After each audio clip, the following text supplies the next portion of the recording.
And welcome back to New Jersey Viewpoint. I'm Ken Rosato. Well, lately we've seen an incredible rise in cyber attacks, and it makes one wonder, what should the average person know about these?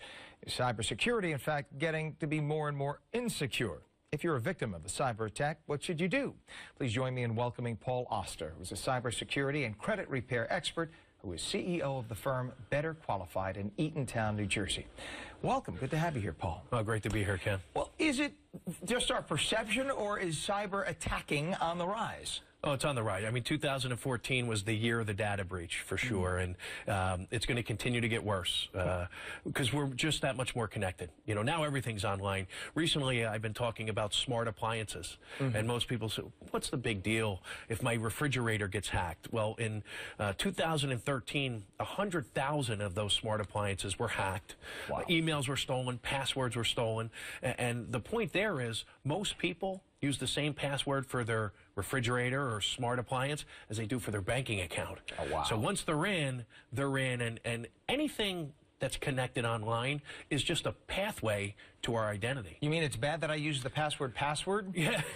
Hello, goodbye, 1, 2, 3, 4, 6, 5, 4, 3, 2, 1, all of those things, or not changing your pins and passwords. We've almost become numb. We joke about it, right? Another data breach, 1 million, 10 million, 1 billion, who cares? I feel okay. Didn't hurt me, so I don't change my pins and passwords. The problem there is, you know, at Better Qualified, we see this all the time. And we deal with the aftermath, the victims. And victims of identity theft, if you could talk to one, you would know, you would do something proactively to make sure you never become one. It's just, and I'm sure I'm speaking on behalf of 90% of the people, if I could be so bold as to say this. It's a pain in the neck because we have so many passwords. You know I'm right, for everything, to get into your work computer, get into your home computer, to check every program, every credit card, every bank. You got 10,000 passwords. You forget about it. You want us to email you a new password? Yes, email you. Then you forget it. Next day, I'm ranting because I'm right. So it becomes so annoying.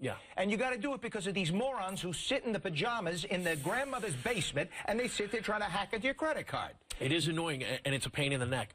But again, identity theft is a pain in the neck, your stomach, your chest, your legs. If you're a victim of identity theft, it's devastating. So I know it's inconvenient. People say to me all the time, if I have to change my account number, Paul, I have stuff that's on auto pay, and I have to call the creditor. Okay. Is it going to take you 10 minutes? The average person is dealing with the effects of identity theft years after they're a victim. How often do you recommend that we change our pins and our passwords? This is where I become the most unpopular guy in the room. It's at least every 30 days. So you're telling me I should walk off the set right now? We might want to take a commercial break. Oh, my gosh. That's crazy. But all right, but here's my question. If it's so darn easy for these hackers to hack in, then what really are you telling? Then if they could hack into my current password, then what is changing it going to do? If they can hack into this, why can't they hack into the next one? That's great. The perception is that it is easy. So the data breaches happen. That doesn't mean they have access into your accounts. They can get to your accounts, and if you think about the days of when guys used to walk through the parking lots just checking car doors, what car do they get into? The one that's unlocked. Right. So if you haven't changed your pins and passwords, if your password is still password or hello, you're the account that they're going to take over. So they have the sophisticated softwares that run these algorithms to try and figure out, even if you have a difficult password. But at the end of the day, the easier you make it for them, the more likely you're going to become a victim. And again, this is where I become the most unpopular guy in the room. It's our fault that identity theft is one of the fastest growing crimes in the country. And it's going to continue to be that way until we, as consumers, do something about it. We lock our front doors, we lock our cars, we lock our phones. We do very little to lock our identities. And there's no such thing as identity theft protection, because our information, our data, is in 10 million billion places out there over the internet. But the idea is to secure what you can. All right, let's say sadly, to say the inevitable happens. Because I think we've all had a credit card number stolen or whatever, or bank account violated or whatever. So it happens. What do we do? So you have to make sure that you are aware of it. Early detection is the key. Like I just said, there's no such thing as protection. So unfortunately, we live in a day and age where you need to be involved in a credit monitoring program. And The FTC gives us all one free look on annualcreditreport.com to check our credit reports. I almost like to say thanks for nothing. Once a year, really, you know, that's something that should be changed to every 30 days we should have access. But if not, then we have to pay a couple bucks a month to be involved in a credit monitoring program. If you see red flags or you know that you've become a victim of identity theft, put a security freeze on your credit reports. No one can access those reports if you put a security freeze without lifting a PIN or a password first. So that will protect you against people opening up new lines of credit. Putting a security freeze on your credit reports does not protect you against true name identity theft. And this is a really devastating part of this crime. This is where someone assumes your ID.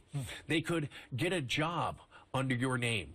Why do they want to do that? Maybe they're a felon, an ex-convict. Maybe they're a child predator. Maybe they want to get a driver's license because they're on their 4th DWI.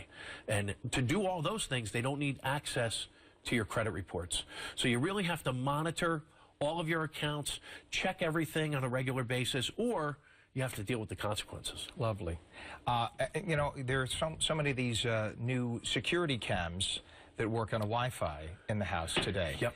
And one of my neighbors told me that they found themselves on one of it was in Russia, one of these Russian sites where their Wi-Fi, whatever it is. Yep, absolutely. So that's also something. Be Baby careful. monitors. Make sure that you have that locked and change the ID in that. We're out of time, but I just want to put that out there. So if you have your... Scary. Okay, we're out of time. I want to thank you so much, Paul Oster, for being here. Good luck with that.